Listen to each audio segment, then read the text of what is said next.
Hello, everyone, and welcome back to the Analog Diaries. My name is Sai, and today we are talking about my current planner setup and my plans for 2026.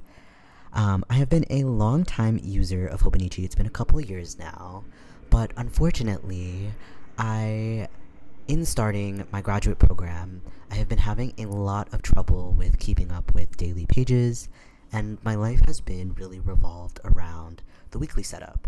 And so, with that, and knowing that I am not the kind of person who can easily move on from something that I am settled into, and that I'm also not the kind of person that can feel okay with leaving pages blank, I have kind of bastardized my Hobonichi into something that works really, really well for me, and I thought that it would be fun today to share. To speak a little bit about the housing, I know some of you have seen this before, but for those of you that haven't, this is the A6 Oak Moss Tragen. It came out in the spring of 2025. Attached is this very, very sweet Shrinky Dink cloud guy that my girlfriend made me. And inside, I keep a handful of tools. My Hobonichi is very much a pen-only planner for me. I don't use a lot of washi, I don't use a lot of stickers, and we'll talk a little bit more about it as we go through. But for me, my Hobonichi is really meant to be disposable. It's meant to be a tool, and anything important gets moved into my journals and my more memory-keeping spaces, and then my Hobonichi gets tossed, which I know is not a common thing to do, but for me, I like to hold on to the things that matter and get rid of the things that don't. And a record of every task I completed for the year is less important to me than the memories that may be within that. And so I keep a two-book system of a strict planner and a strict journal, and those two things are kept very separate. Within the Tragen, I keep a handful of tools. First is these two mild liners in the yellow and the green. These are from that original set that everyone buys from Target, and they are a little worse for wear. They've been in my collection for quite a while, but they serve me well, and they find themselves into my pages quite often. Next is this set of Tombow mini correction and eraser tools. I bought them in a set, but it's just a small whiteout tape and a small eraser. I don't have an eraser on my pencil that is quite as large, and so having this eraser is nice, and I appreciate that it's capped and it doesn't get quite as sturdy in my pouch. And even better, it matches my Tragen very, very well. And so those two are in there. And then finally, I have a pair of scissors that doesn't see the light of day too often, but comes in handy when I do need it, and a Zebra Sarasa Marcon that also often does not see the light of day, but is good to have nonetheless. The workhorse pen I use in this book is my Uni Jetstream 5-in-1. I use the pencil for plans that are not quite set in stone. I use the red for school tasks, the green for miscellaneous, the blue for research tasks, and black for personal. I do have this key that I made specifically for you all, and yeah, I'll leave that on screen as necessary. In the back, I keep two folders, one of the inserts that came with the binder system that we'll get into for just a second. I like having these just for the extra paper, but they don't really get used. And then I also have some of the paper from the Hobonichi that I tore out when I kind of dissected it, and these will eventually get punched and put in the ring system as well. I guess I've spoiled it now, but yes, I am using a hybrid Hobonichi ring system over the last few months, and it has been treating me very, very well, but we'll get to that in just a moment.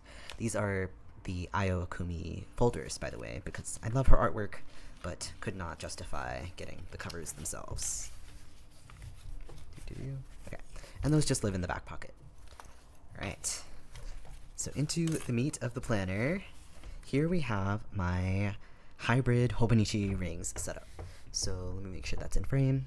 I have this planner magnet from Nicole Josephine, and then this whole system is actually housed in an A6 hardcover, actually this is an A7 hardcover rings. This doesn't usually actually come out of my Hobonichi cover, but for today's purposes, I'll pull it out just to show you. And this has been a little bit of a passion project, a labor of love. There have definitely been moments where I have been very frustrated with it, as setting up is quite the upfront time investment, but I have loved it and I'm excited to show it to you. So to begin, I did retain the cover itself, cut it down, and hole punch it to use as a hard surface to write on.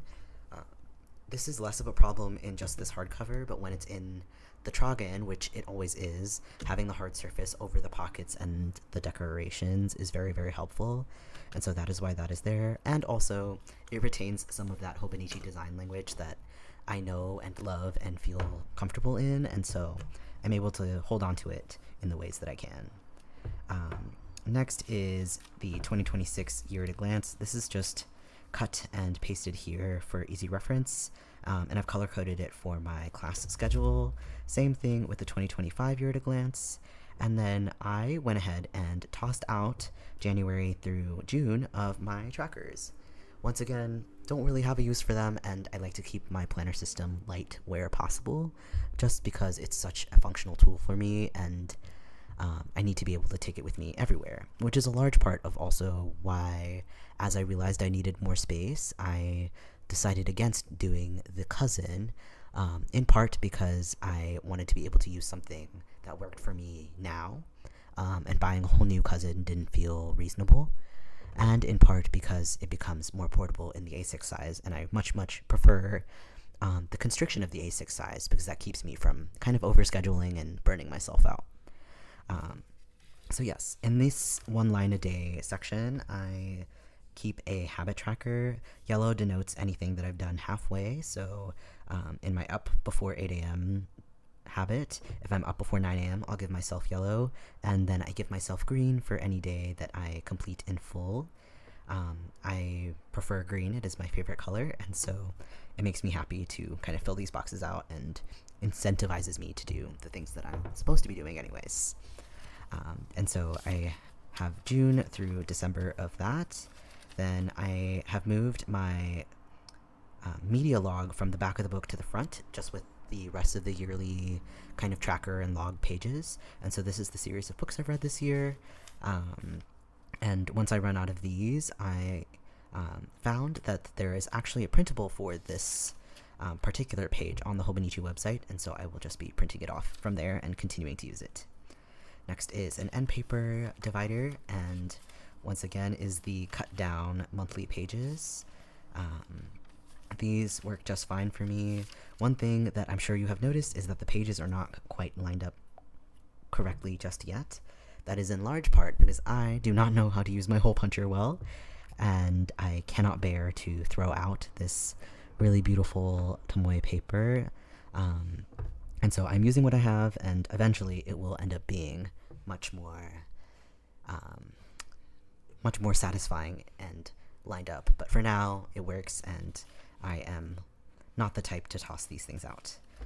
You'll notice that my monthlies have a series of appointments and important dates. These get more filled out as I use them. September has been an unusually slow month for me. But typically these end up with a lot of pen and highlighter in them, marking important dates, days we're traveling, conferences, things like that. Which is reminding me, I actually need to place a conference into the November page. But we'll do that later. Another end paper as a divider with a useless tab because these pages are not lined up, but eventually that will be fixed. And we are into my favorite part of the planner and what inspired this whole system revamp in the first place. I have discovered that as a graduate student, I need a weekly. My task lists, I'm struggling to speak. My tasks do not function in a day-to-day form.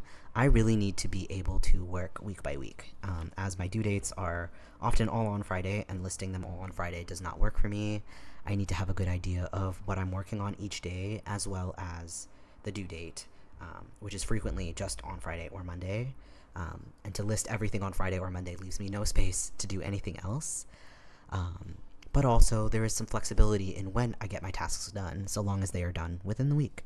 And so having a rolling weekly setup is much better for me, And so what I have done is I have created a week schedule, much akin to that in the cousin, alongside a weekly to-do list half page that fits in between. The way this works for me is that at the beginning of the week, I'll actually show you this week. At the beginning of the week, I will list out all of my due dates and things I would like to get done for the week. And they start off with an empty box.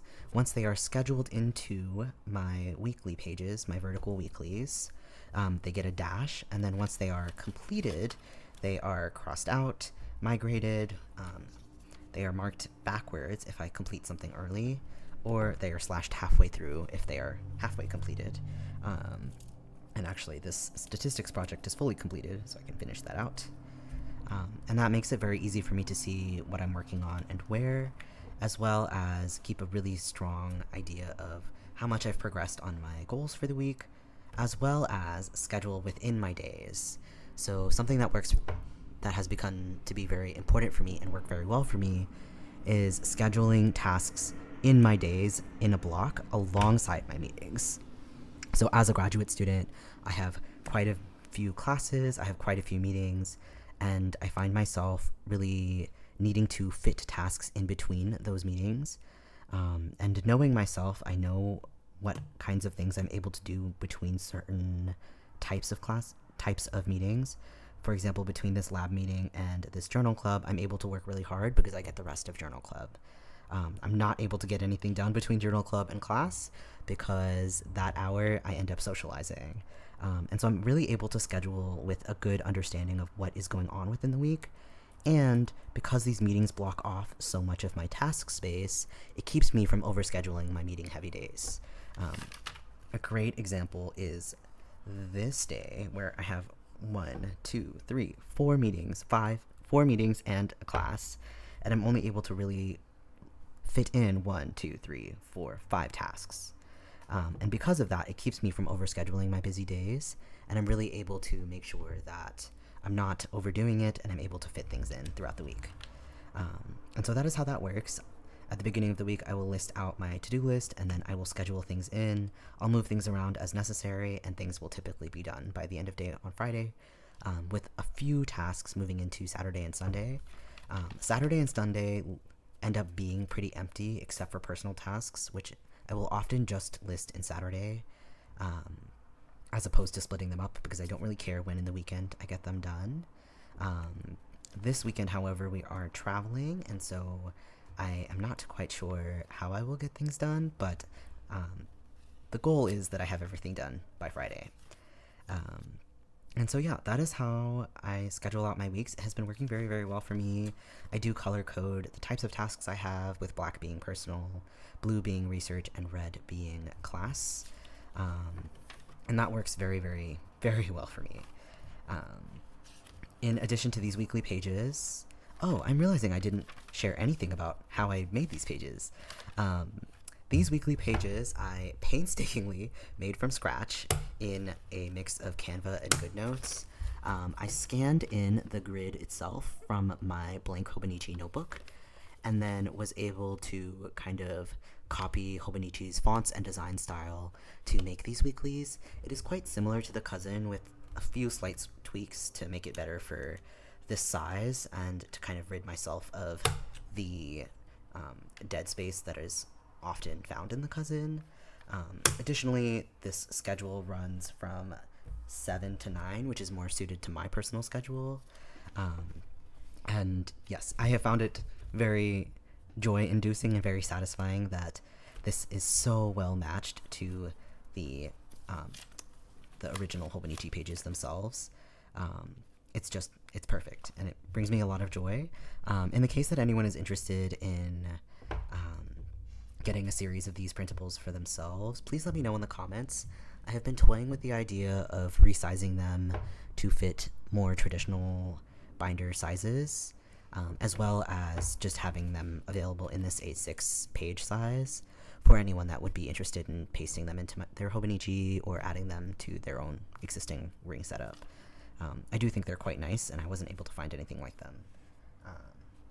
So yeah, I print those on the Kokyo campus paper. It is a very similar texture to the Hobonichi. It's just slightly thicker, um, and that gives it the tactile feel that feels a little nicer than your typical printer paper. I also made myself this little project planner, which helps me keep track of projects that are current, up next, on my back burner, and on my radar, so I'm not losing track of anything important. Um, and yeah, having these custom pages that I'm able to slot into the regular Hobonichi pages has made this system work perfectly for me, and I really can't see myself ever going back to a bound book now that I've kind of unlocked this infinitely customizable setup. And that too, to do it in a design style that I already love and enjoy, and can kind of hold on to my love for Hobonichi by using. Um, so yeah, that is my weeklies. I have also cut out and kept all of the daily pages. These see a little less use now that I'm using the weekly so much, but they do come in handy just as notes pages, and so I'll ignore the dates and just kind of scribble away. On days where I am particularly busy, I'm able to kind of build myself work block lists where I can say, like, oh, I'm working between this hour, and this is what I have my goals to get done in that time. And then once I'm done, these pages can be tossed, and that's no big. And they come in handy just as regular old note pages generally. And I have also printed myself some extra notes pages as well, just to have on hand and continue to use for things like meeting notes, class, scrap paper, etc. In the back is just another piece of the Hobonichi cover to serve as a writing board, this clip from Book, and that is that. And the way it slots into my Troggin is exactly like your typical Hobonichi book would. And because this binder is, so this is actually an A7 size binder, because that is what fits A6 size paper, which was quite the learning curve to figure out. I learned this actually from Megan Rhiannon on YouTube as well. I imagine most of you have seen her before, but if not, I implore you to seek her out. She's very creative in her journals. But yeah, she also uses an A7 inside the Hobonichi cover as a way to use rings, but also continue using these covers that are quite an investment and often quite sentimental and nice. And so I copied that, but this planner system is unique to me, as I believe she uses hers as a commonplace book, which now that I have these blank pages in the back, I'm able to do that as part of my planner as well, which is very, very nice. So yeah, that is my current planner setup. I expect in my next video I'll talk a little bit about how I partner this planner alongside my journal, and do a little bit more of a techo kaigi. But what I'm planning for 2026 is to do exactly the same thing, just execute it a little better, make sure the pages are the same size, are flush. Likely I will end up using this same Canva document and like form or file to make my own dailies, my own monthlies, and if you all have interest, I can list those online for y'all to use as well. But yeah, that is my current setup. It is working very, very well for me, and I'm really, really happy to still be in Hobonichi and in this design style that I'm very familiar with, but to have made it very well suited to my current life. And so that is all for today. Thank you so much for watching. Please like, comment, and subscribe. Let me know if you'd be interested in me talking a little bit about how I make my inserts, listing them up for other people to have access to, and yeah, I will see you next time. Bye!